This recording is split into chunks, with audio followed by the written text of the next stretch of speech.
In this video, I will show you how to use CyberGhost VPN on iPhone. The process is very simple. First, open the Google Play Store, go to the Apps section, and search for CyberGhost. Look for the one labeled VPN by CyberGhost and tap Install. Once it's installed, open the app, agree to the terms and conditions, and sign in using your CyberGhost account credentials.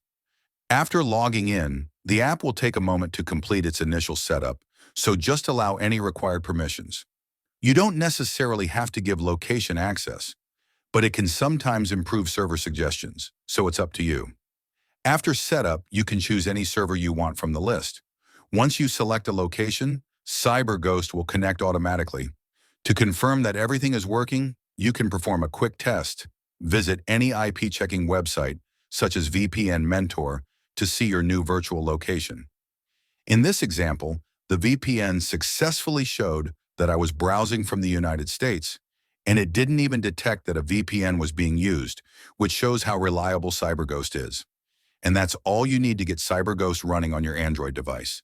I hope this walkthrough was helpful. Now, before we wrap up, if you're using CyberGhost VPN on your Samsung TV, you might notice that sometimes the connection can be a bit inconsistent or the speed drops depending on the server you choose.